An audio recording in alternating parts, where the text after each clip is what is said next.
A'udzubillahi minasyaitonirrajim. Bismillahirrahmanirrahim. Assalamualaikum warahmatullahi wabarakatuh. Innal hamdalillah nahmaduhu wa nasta'inu wa nastaghfiruh wa na'udzu billahi min syururi anfusina wa min sayyiati a'malina. May yahdihillahu fala mudhillalah wa may yudlil fala hadiyalah. Asyhadu an la ilaha illallah wahdahu la syarikalah wa asyhadu anna Muhammadan abduhu wa rasuluh. Allahumma shalli wa sallim wa barik ala hadzal nabiyil karim wa ala alihi wa sahbihi ajmain. Ibu Ketua Majelis Taklim beserta pengurus yang saya hormati, ibu-ibu Majelis Taklim Masjid An-Najah yang saya muliakan, bersyukur kita kepada Allah dengan mengucapkan alhamdulillahirabbil alamin. Lama kita tidak bersua, akhirnya kita bertemu kembali. Mudah-mudahan setiap pertemuan kita ini diberkahi oleh Allah, amin ya rabbal alamin. Bersolawat kita kepada Rasulullah sallallahu alaihi wasallam dengan ucapan Allahumma sholli ala Muhammad wa ala alihi wasallim. Semoga dengan ringannya lisan kita ini bersolawat, kita mendapatkan syafaat di yaumil akhir kelak. Ada sebuah ungkapan, Bu. Jadi ungkapan ini katanya, aksi nyata membahagiakan orang lain itu ibarat kita menyoroti cermin dengan lampu yang terang benderang. Pantulan cahayanya akan berbalik kepada orang yang menyorotinya. Jadi itu untungnya, Bu, ya.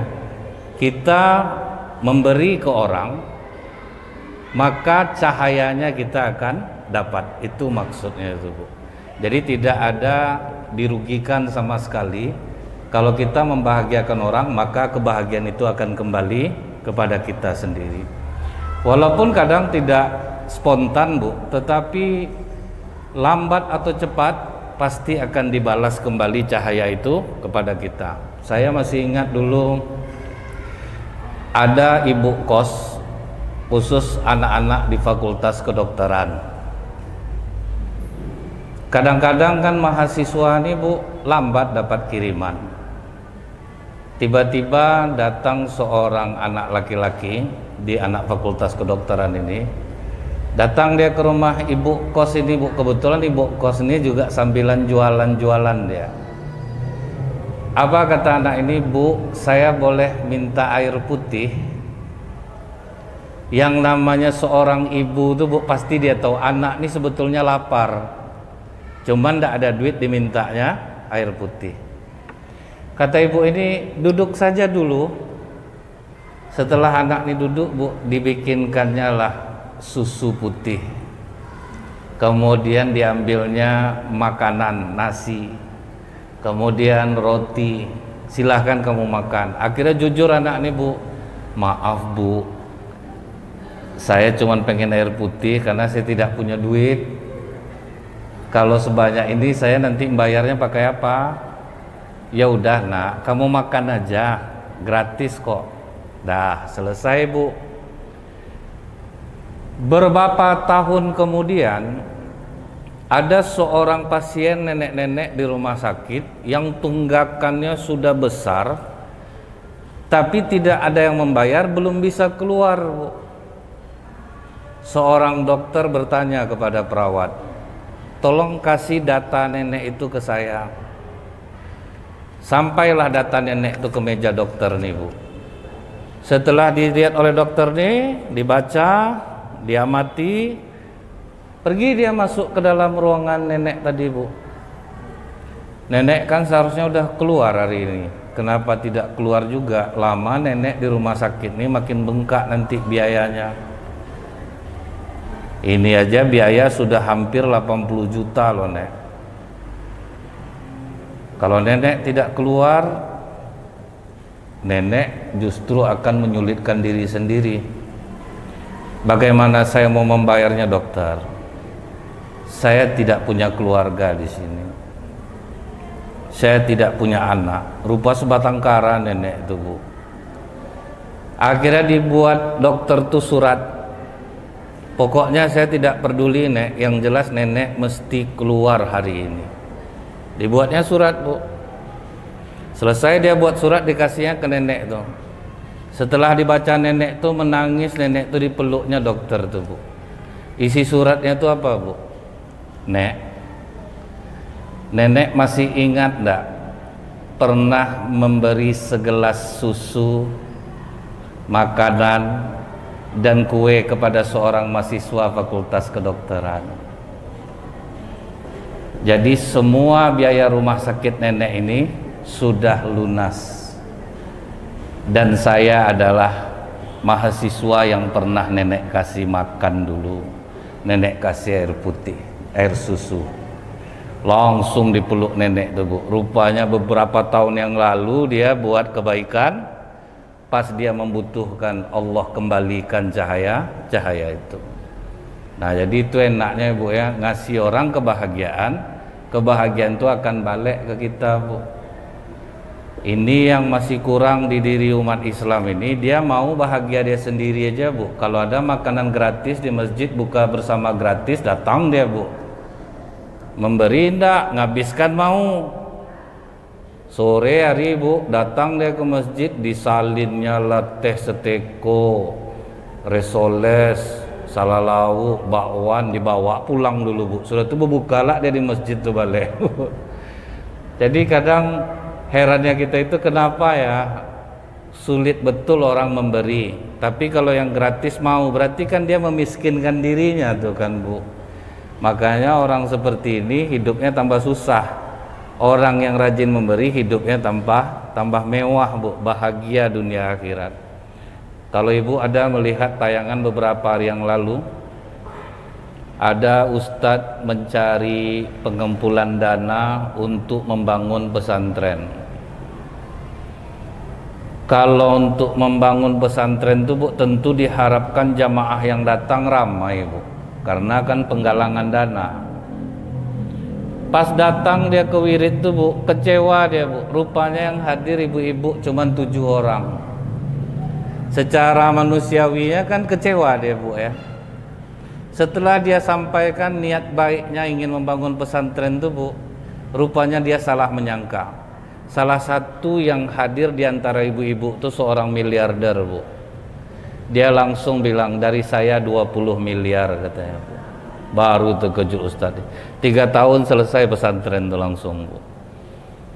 Jadi ketika orang berani memberi, ditanya ke ibu tuh, Bu, Bu Aisyah, ibu cari nanti Bu Aisyah namanya, Bu.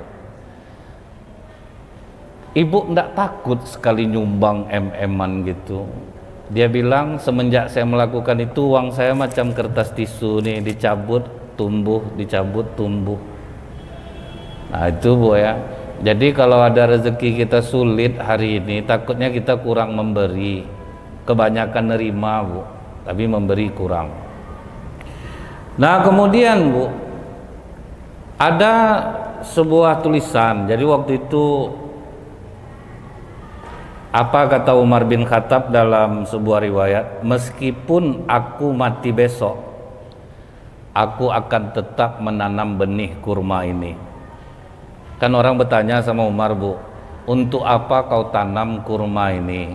Kau udah tua, panen pun kurma ini mungkin kau udah mati. Nah, maka dijawab Umar, aku akan tetap menanam benih kurma ini, sebab aku pun tidak tahu siapa yang menanam pohon kurma yang buahnya aku makan hari ini. Maksudnya itu, Bu, kalau untuk berbuat baik, jangan memikirkan ini menguntungkan aku nanti atau enggak.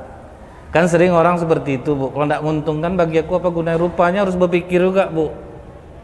Gunanya untuk generasi yang akan datang. Kebaikan yang kita buat, taruhlah kita tidak menikmati, Bu, tapi jadi amal jariah bagi kita, Bu. Kita udah meninggal, pahalanya dapat terus. Kan itu menguntungkan bagi kita jadinya, Bu. Jangan sampai kita berbuat kebaikan itu tidak ada untungnya bagi aku, apa gunanya aku tanam.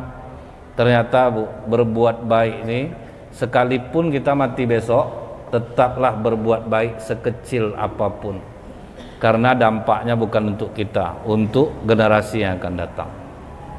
Dulu ada seorang bapak, Bu, dia itu punya keluarga yang tanahnya itu diserobot oleh perusahaan besar.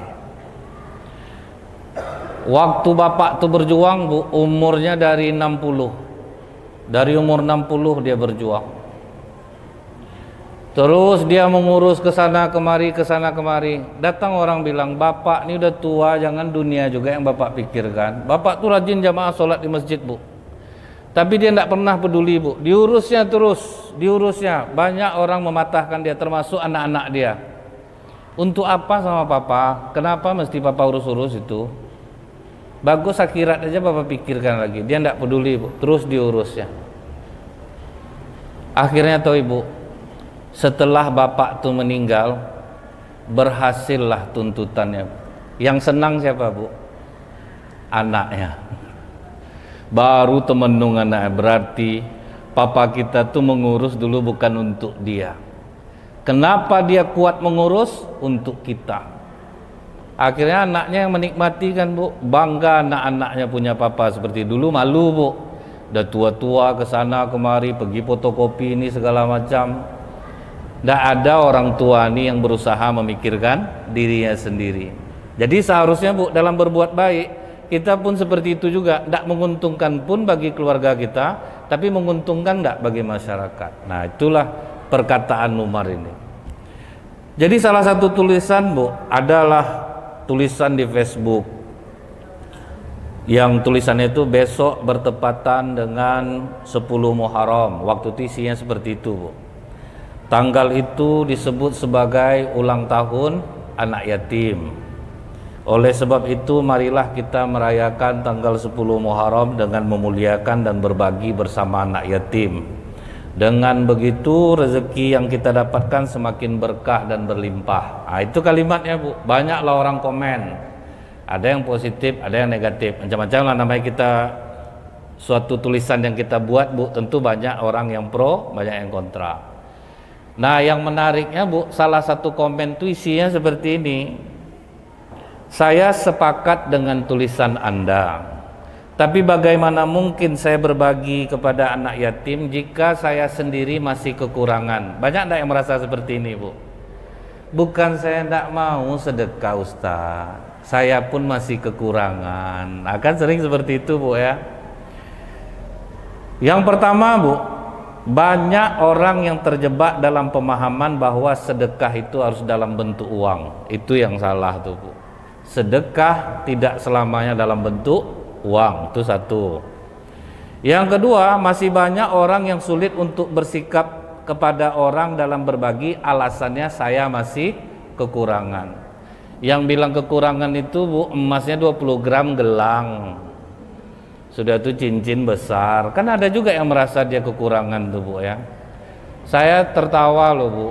Ada rupanya tidak jauh dari Pekanbaru nih, kajian yang berkedok pengajian tetapi menganjurkan jamaahnya untuk mencari kekayaan dengan zikir. Nah, dan banyak juga yang terjebak nih, Bu.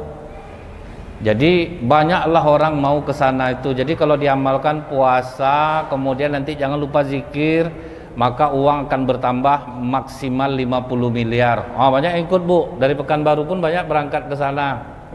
Bu, hati-hati yang namanya ada orang bilang zikir-zikir dapat duit itu udah lama di penjara orangnya, Bu. Tapi tetap juga ada pengikutnya sampai hari ini. Jadi di pengajian kami itu nanti kami zikir, nanti tengok berapa udah jumlah uang. Tuh tunggulah minggu depan ulang balik sampai uang itu 50 miliar. Entahlah, heran. Tapi kenapa ya, Bu, ya? Masih ada juga orang percaya gitu, Bu. Cara mendapatkan uang instan.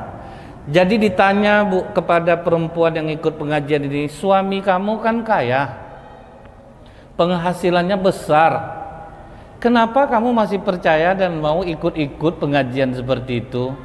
Ya kayak mana lagi masih kurang. Lihat, Bu. Jadi bingung kita ukuran kurang orang kan, Bu. Orang miskin adalah orang yang selalu merasa kekurangan. Orang kaya, orang yang selalu merasa cukup. Jadi sekaya apapun ibu, kalau ibu masih kurang berarti ibu miskin. Jadi itu rasa sebetulnya tuh Bu. Kadang datang orang minjam uang ke ibu, ibu jawab, bukan saya ndak mau minjamkan, uang tuh ada, tapi itulah mau merenovasi taman. Padahal itu ndak begitu penting gitu ya Bu ya. Nah cuman itulah kita nih Bu, takut untuk berbuat baik karena menganggap diri masih kurang. Dalam hadis Bu, ada seorang yang mendatangi Rasulullah, dia katakan, ya Rasulullah, pahala ibadah nampaknya akan dihabiskan oleh orang-orang kaya. Kata Rasulullah, ngapa kau berkata seperti itu? Kami sholat, orang kaya sholat. Kami puasa, orang kaya puasa. Kami baca Quran, orang kaya baca Quran.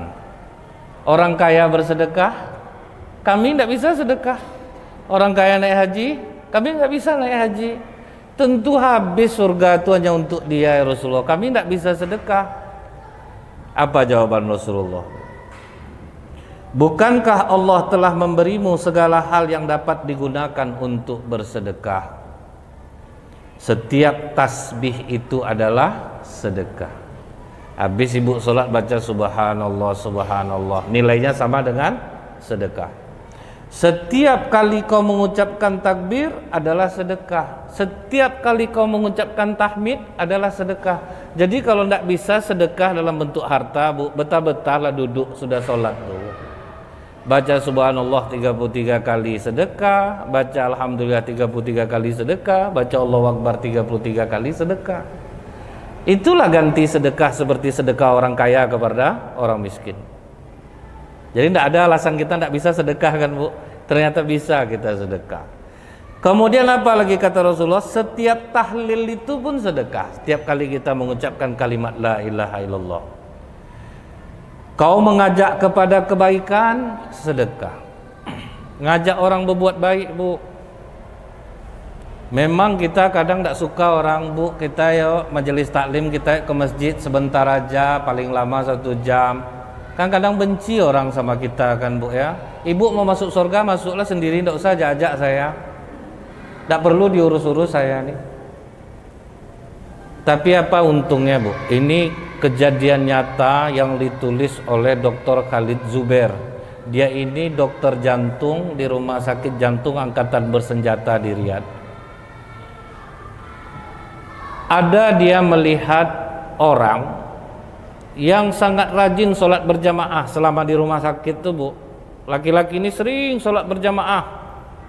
Akhirnya ditanya oleh Khalid Zubair, apa yang menyebabkan kau tidak mau meninggalkan sholat berjamaah? Apa jawabannya Bu? 35 tahun yang lalu saya kehilangan kawan. Dia orang yang sangat taat beribadah, tidak pernah meninggalkan sholat berjamaah. Dan waktu itu saya belum sholat, kata dia Bu. 15 tahun yang lalu saya bermimpi dengan kawan ini. Jadi setelah dia meninggal saya udah rajin sholat, tapi saya tidak pernah mimpi dia. Pas 15 tahun yang lalu saya mimpi dia berada di surga yang penuh dengan kenikmatan. Kemudian saya berkata kepada dia, wajar aja kau masuk surga, karena dulu di dunia kau sangat taat beribadah. Kau orang yang gemar melakukan kebaikan, kau rajin bersedekah. Yang membuat aku terkejut, kawan aku itu menjawab, bukan karena itu aku dimasukkan Allah ke dalam surga. Aku dimasukkan Allah ke dalam surga. Kalian ingat tak waktu kalian sedang main pingpong, aku datang, aku lipat meja kalian, aku ajak kalian sholat ke masjid. Dan waktu itu kalian marah sama aku. Karena perbuatan aku itulah Allah memasukkanku ke dalam surga. Ngajak orang kepada kebaikan. Makanya jamaah tablik itu semangat tak Bu? Ngajak orang ke masjid, ngajak orang ke masjid. Kadang disiram orang tapi dia tetap datang, ajak terus. Jadi ternyata Bu, bisa membalap amalan-amalan kita yang kurang kalau kita ngajak orang berbuat baik.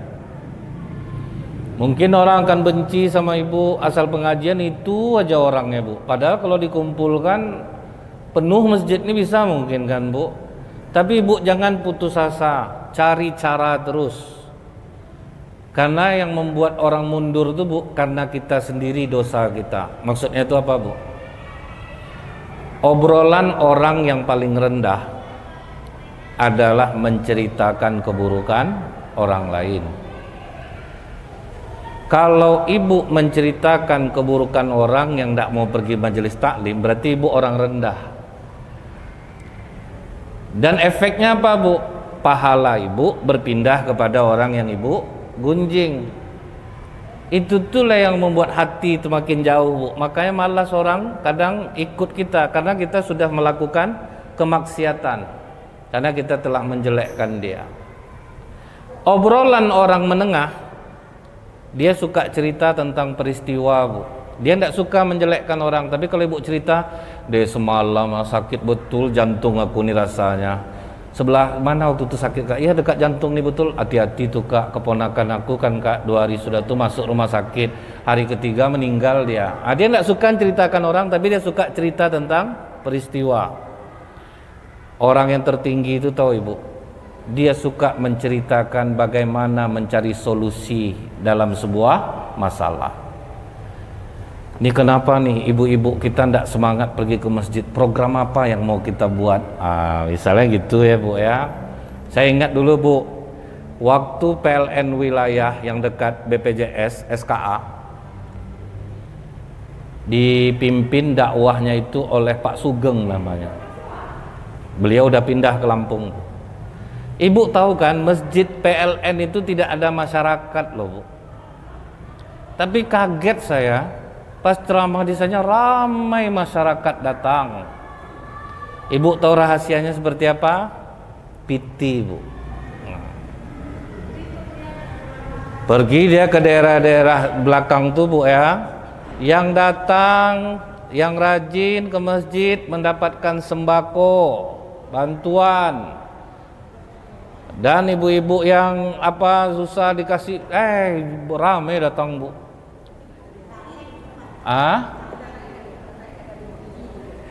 Ya, tapi kata Rasulullah Bu, kadang kita menarik orang bisa lewat perut. Itu istilahnya tuh Bu, pakai duit. Jadi dalam Islam ini boleh kita narik orang lewat perutnya. Ada orang, misalnya macam ibu lah Bu, tanpa diiming-iming, tidak ada makanan, tidak ada bantuan, bukti datang ke masjid, iman ibu selamat. Tapi kadang ada menarik orang pakai ATM beras Bu kan, maksudnya pakai ATM beras, pakai apa, itulah yang digunakan sebagian orang yang mau mencalonkan diri kan Bu. Ngumpulkan orang mana bisa pakai air ludah Bu, pakai air ludah lah orang jawabnya. Ya itu Bu. Tapi coba ngundang orang, ada nanti dikasih alat-alat masak, kuali 1 piring setengah lusin, gula, senang tidak ngumpulkan orang Bu. Nah itu maksudnya. Nah makanya kadang Bu, orang-orang kaya ini bisa dimudahkan Allah masuk surga karena dia bisa menjadi asbab hidayah bagi orang lain. Dia gunakan duitnya itu Bu untuk supaya membawa orang kepada kebaikan. Nah itu bagus Bu. Nah jadi itu Bu ya, jangan berhenti mengajak orang berbuat baik, kemudian pikirkan bagaimana supaya orang tertarik untuk ke masjid. Ada masjid yang tidak ada pengurus Bu, tapi ramai orang datang. Masjid An-Nizam yang arah ke Lipat Kain, Ibu tahu, pintu laki-laki perempuan dia bedakan. Tapi bukan itu yang mau saya bahas Bu. Makanan selalu tersedia, kopi panas selalu ada, teh manis selalu ada. Pengurusnya kan tidak ada tuh Bu. Tapi orang ramai Bu mau singgah, senang, WC bersih. Tidak ada pengurusnya itu Bu, cuman orang-orang yang digaji aja oleh bapak itu gitu Bu. Yang penting makanan standby dari pagi sampai malam. Teh, kopi panas ada, tempat duduk nyaman, ramai orang mau sholat. Jadi terkadang itulah Bu, menarik orang dengan hal-hal sepele, tapi orang berminat untuk melakukan kebaikan gitu. Jadi itulah Bu, omongan orang yang tinggi itu adalah mencari solusi, cara bagaimana supaya pengajian kita ramai. Yang kedua, bagaimana supaya orang membawa akal dan hatinya ketika dia pergi mendengarkan ceramah misalnya gitu Bu ya. Jadi mulai kita berpikir ke arah sana. Nah kemudian Bu, apalagi kata Rasulullah, mencegah perbuatan mungkar itu juga sedekah. Apa alasan kita tidak bisa sedekah Bu? Orang mau berbuat keburukan, kemudian ibu nasihati dia. Aku tengoklah kak tak tahan, aku lagi sama laki aku ni, aku tinggalkan dia malam ini. Datang ibu, jangan. Kalaupun dapat laki-laki lain mungkin bisa lebih parah pula nanti dari suami kau ni. Kau tengok orang belum seberapa jahat suami kau ni lagi. Contohkan ke orang ya Bu ya. Ini contohnya apa Bu? Ada orang mengeluh soal suaminya. Saya ceritakan lah Bu, saya ketemu orang di penjara 16 tahun suaminya dalam penjara Bu. Setiap hari istrinya mengantarkan makanan, sedikit pun tidak berpaling. Kira-kira ada enggak yang lebih berat untuk saat ini masalahnya daripada ibu tuh Bu? Tapi tidak pernah berkicau. Baru terdiam ibu tuh. Rupanya ketika dia buka matanya, banyak orang jauh lebih parah lagi Bu. 16 tahun loh Bu, tiap hari ngantar makanan, tidak berpaling sedikit pun sampai keluar. Ini baru keluar baru nih Bu, setahun kemarin ya. Tetap dengan orang yang sama, tetap dengan jiwa yang sama. Tapi ada juga yang malang Bu. Begitu hakim mengetok palu 8 tahun, besok pergi istrinya ke pengadilan langsung minta cerai. Itu ada juga. Ada juga Bu. Jadi kalau kita mau cerita masalah-masalah kita berat, itu karena kita tidak dapat referensi dari orang lain yang lebih parah gitu Bu. Jadi kalau pandai mencontohkan seperti itu Bu, kan langsung terdiam orang nih. Tidak jadilah aku tinggalkan suami aku, rupanya masih baik suami aku nih. Tapi ini kadang jadi provokator lah tuh. Kak aku tinggalkan suami kak, mantap tuh ya gitu, jangan bodoh kita. Kakak nih ada. Kakak santai, kakak kita masih muda kok bisa cari uang sendiri. Itu parah tuh Bu. Kalau bisa kita tuh menjadi orang yang mencegah orang dari perbuatan mungkar. Ternyata itu sama nilainya dengan sedekah. Tidak bisa dengan uang mencegah orang dari buat jahat, tidak pandai. Tidak bisa juga, sampai kata Rasulullah Bu, bahkan ketika engkau menyetubuhi istrimu nilainya sama dengan sedekah. Jadi suami istri berhubungan pun nilainya sedekah.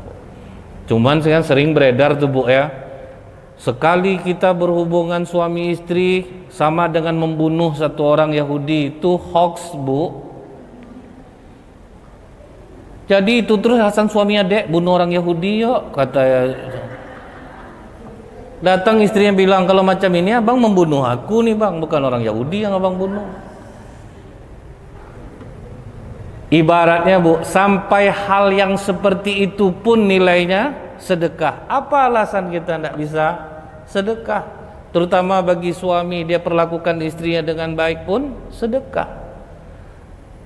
Jadi tidak ada alasannya Bu ya, kita tidak ada yang tidak bisa sedekah. Ada kawan ibu hajatan di rumahnya, kita bantu duit tidak bisa bantu dengan tenaga Bu.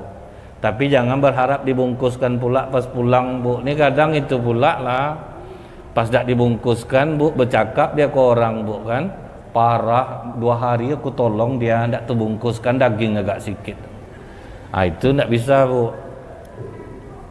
Kemudian Bu, memberi ketenangan kepada orang lain, menyumbangkan tenaga atau pikiran, itu pun termasuk sedekah. Ide, pemikiran. Kadang kita tidak sadar Bu, kenapa lah lapang-lapang aja hidup kita. Rupanya kita pernah menyumbangkan pikiran kita kepada orang dan dia berhasil dengan ide kita. Ini contohnya nih Bu ya, yang berkesan sama saya. Setelah beberapa tahun tidak jumpa, dia akhirnya ngomong gitu Bu. Dia dulunya bapak ini ngantar-ngantar sayur ke rumah-rumah makan. Awalnya dia karyawan rumah makan, dia udah pandai masak nih Bu. Keluar dari rumah makan, menurut dia lebih baik dia memasukkan sayur, jadi walaupun dia sikit tapi dia tidak diperintah orang. Akhirnya tukang masukkan sayur tiap pagi Bu ke rumah-rumah makan. Pas cerita-cerita sama saya, dan saya pun lama udah tuh Bu, udah ingat, abang pandai masak, pandai Ustadz, kenapa nggak jualan makanan sekalian? Ngantar sayur kan pagi, malam kan bisa jualan. Abang katanya bisa buat nasi goreng, indominya enak, kenapa nggak coba jualan? Tempat ada di depan nih, nggak perlu membayar. Nah, akhirnya dicobanya lah Bu. Saya heran kenapa asal anak saya beli nasi goreng nggak pernah diterima duitnya. Asal beli nggak pernah terima. Rupanya itu yang terus dibilang ya, dulu papa kalian lah yang suruh ini ya. Berhasil dia dengan jualan itu Bu, makin bertambah-tambah rezekinya. Jadi ternyata sumbangan pikiran kita pun bisa menjadi buah sedekah bagi kita. Jadi kasihlah orang sumbangan pikiran yang baik, ide-ide. Kadang dibutuhkan kejujuran Bu. Misalnya ada tetangga ibu mau jualan lontong, kemudian disuruhnya ibu nyoba, kalau asin bilang asin Bu, jangan ibu senang-senangkan hatian, dia mantap rasanya nih Kak. Akhir teraniaya dia jualan jadinya kan Bu. Jadi kita tuh memang harus berani juga, Kak maaf ya Kak ya, ini terus terang kalau untuk selera aku nggak masuk nih, kurang enak. Jadi kan orang bisa belajar lagi kan Bu. Ibu tahu nggak yang besar juga pahalanya nih Bu, orang yang pernah membantu yang pemilik rumah makan sederhana. Jadi dia pas diwawancara jujur dia Bu, kan andalannya cencang ayam kampung itu kan Bu, seluruh sederhana. Jadi waktu diwawancara di TV, diceritakannya Bu, saya ini dulu pernah makan di warung pinggir jalan. Jadi saya rasa cencang bapak ini enak. Saya tanya sama dia, Pak bisa ajarkan saya bikin cencang seperti ini? Rupa enggak pelit bapak tuh, diajarkannya lah Bu, bumbunya, takarannya. Akhirnya dibuatnya lah, mulai dia jualan Bu, sampailah dikasih nama rumah makan sederhana, sampailah banyak. Jadi pas diwawancara itu dia ngomong, kalau ada bapak yang pernah jualan di daerah sini, di jalan ini, dan kalau ada penonton yang tahu, tolong kasih alamatnya ke saya. Nah itu Bu ya, selama sederhana ada, selama itu pula lah dia dapat amal jariahnya Bu. Hanya menyumbangkan apa tadi Bu? Pikiran. Jadi itu juga sedekah Bu, memberi ketenangan jiwa kepada orang, itu juga sedekah. Setelah itu Bu, menanam pohon. Orang kan banyak nganggap sepele Bu ya, menanam pohon itu Bu bisa menghasilkan oksigen, bisa menjadi peneduh. Jangan pernah disepelekan, karena pohon itu Bu banyak keuntungannya bagi manusia. Maka orang gerakan-gerakan menanam pohon itu tuh bagus tuh Bu. Apa kata Rasulullah? Semua kebaikan adalah sedekah. Jadi itu ingat tuh Bu, kebaikan apapun yang kita lakukan nilainya sedekah. Ini ada, kita ambil contoh Bu ya, apapun profesi kita bisa bersedekah. Misalnya ibu seorang pengusaha nih Bu, sedekah yang bisa ibu lakukan justru malah yang tinggi loh Bu, memberikan kehidupan untuk orang lain. Dasar enggak Bu? Ibu pengusaha nih, atau ibu punya pembantu, itu sedekah yang paling tinggi. Ibu sudah memberikan kehidupan untuk orang lain. Ibu punya usaha, punya beberapa orang karyawan, itulah sedekah ibu. Karena ibu jadi pengusaha, bisa orang untuk mencari hidup di tempat ibu. Kemudian kalau orang jadi karyawan, bagaimana cara dia bersedekah Bu? Dia bekerja keras, profesional, mau diawasi bos, tidak diawasi bos, tetap rajin. Itulah ganti sedekahnya kepada bosnya. Jadi karyawan pun ternyata bisa bersedekah. Kerja dia baik-baik, sedekahlah bagi dia Bu. Kemudian Bu, pegawai negeri, cara sedekahnya gimana Bu? Melaksanakan tugas dengan jujur, amanah, melayani masyarakat. Itulah sedekah dia. Ini kadang malah dipersulit orang kan Bu, sampai ada semboyan kalau bisa dipersulit, ngapa dipermudah? Udah enggak sedekah Bu ya. Jadi enggak bisa kita sedekah uang pelayanan.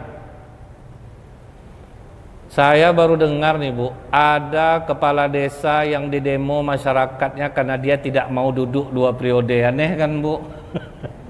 Biasanya orang nyuruh turun Bu, nih kepala desanya udah habis mau turun, tapi masyarakatnya tidak nerima, tetap harus dia naik. Karena apa Bu? Dia betul-betul amanah jadi kades Bu, gaji tidak pernah diambil. Karena dia orang kaya raya di kampung tuh Bu, jadi ngurusin orang ikhlas, nggak perlu membayar, nggak perlu nyelip. Kadang kalau kita nih kan Bu berurusan tuh kan dari mulai tingkat RT, RW, segan kita nggak ngasih.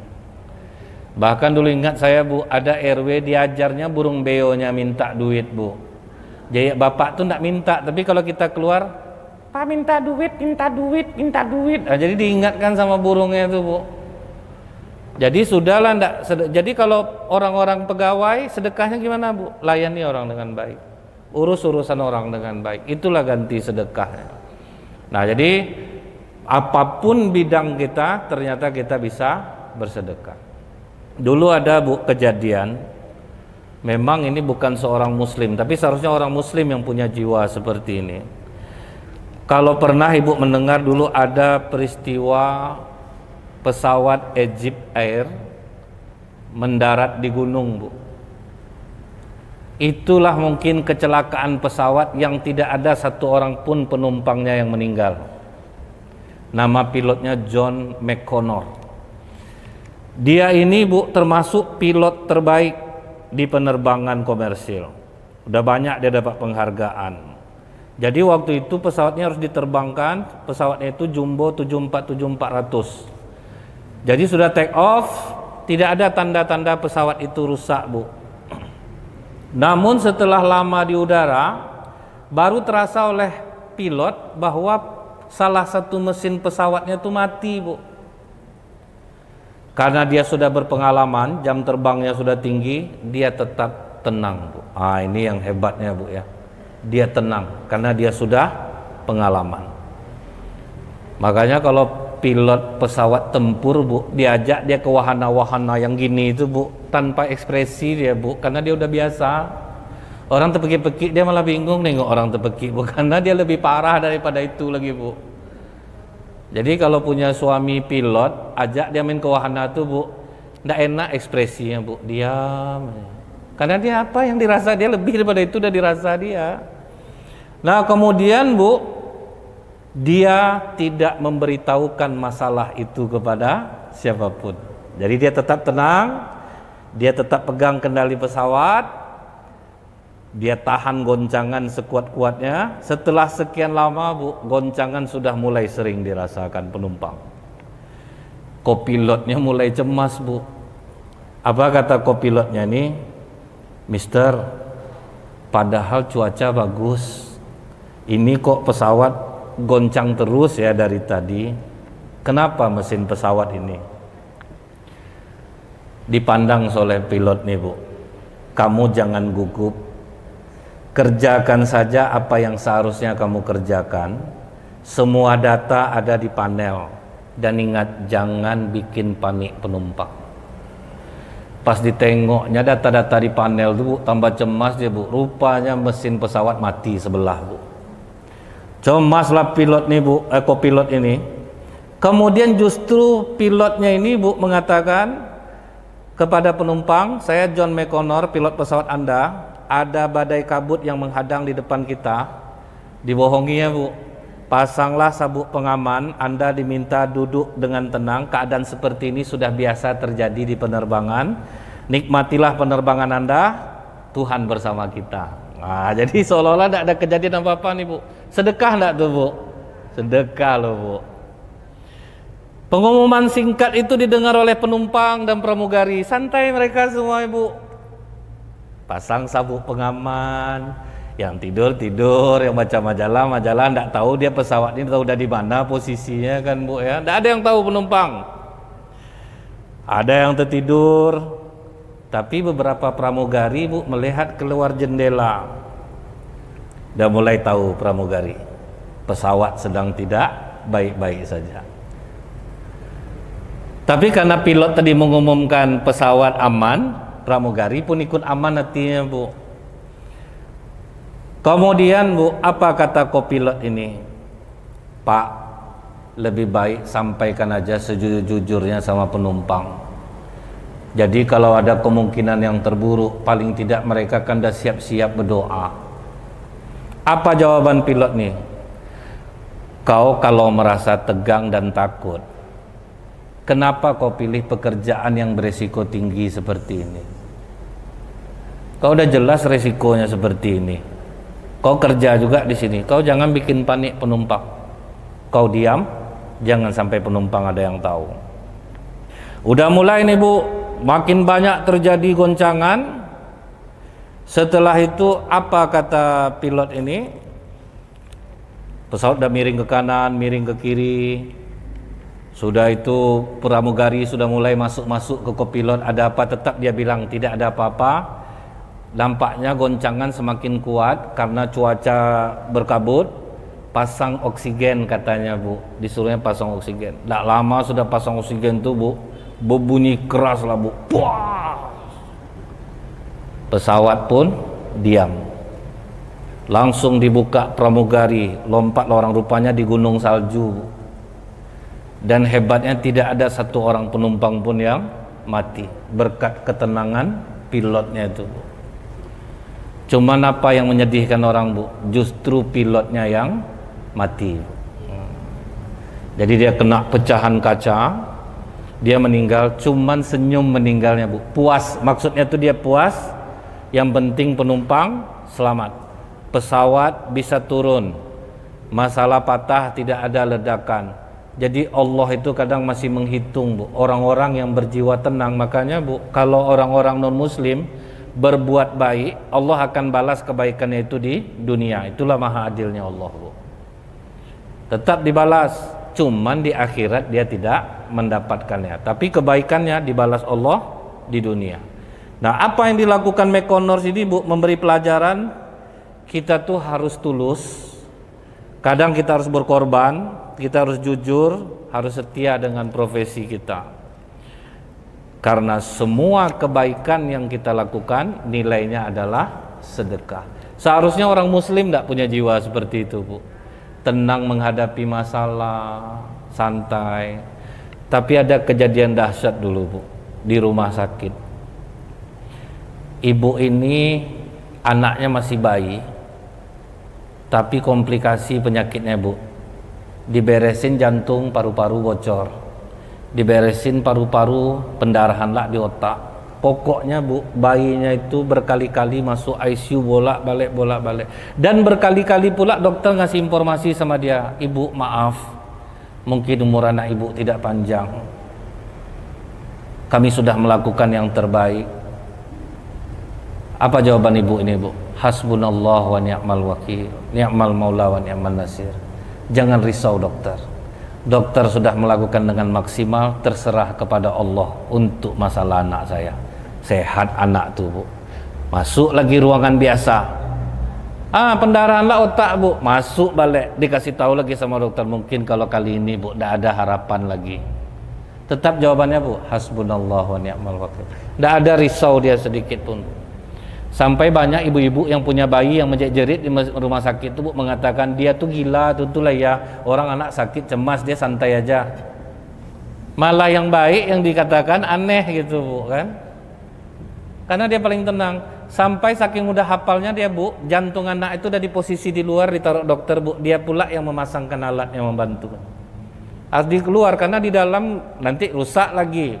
Udah di luar posisi jantung itu, Bu.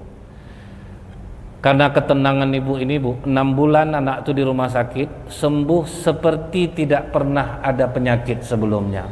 Jadi udah ada hafal anak itu rumah sakit, Bu, udah lari-lari dia karena dokter, suster udah akrab sama dia, Bu. Akhirnya ngomong-ngomong lah dokter sama suster, Bu. Aku yakin anak ibu ini pasti banyak nih. Masalah dia udah agak berumur. Jadi karena anaknya banyak, makanya dia agak tenang menghadapinya. Ini mungkin anaknya yang paling kecil. Mana tahu anaknya 17 orang. Jadi maka dia santai. Istilah seloroh lah dokter-dokter sama perawat, Bu. Kita tanya aja sama ibu tuh, yuk. Kira dipanggil lah ibu tuh ke ruangan. Bu, ini menjadi kerisauan sama kami ini. Ibu kenapa begitu tenang, selalu menyerahkan kepada Allah apapun yang kami lakukan. Berkali-kali kemungkinan gagal, tapi kata ketenangan ibu, Allah selamatkan anak ibu. Ini ngomong-ngomong anak nomor 17 ya bu. Apa kata ibu tuh? Justru sebaliknya dokter, 17 tahun saya menikah, itulah anak pertama saya. Itu bu. Jadi kalau kita jiwa tenang itu jadi sedekah. Ini asal ada kejadian panik bu, kebakaran di Harapan Raya, barangnya di sini yang dikeluarkan ya bu, barangnya berangkat. Begitulah kita kadang bu ya, susah untuk tenang. Jadi mudah-mudahan nih bu, kajian kita yang pertama ini bisa membuka hati kita bahwa ternyata apapun kebaikan yang kita lakukan nilainya sedekah di sisi Allah dan tidak selamanya harus dengan uang. Subhanakallahumma bihamdika asyhadu an la ilaha illa anta astaghfiruka wa atubu ilaik. Assalamualaikum warahmatullahi wabarakatuh.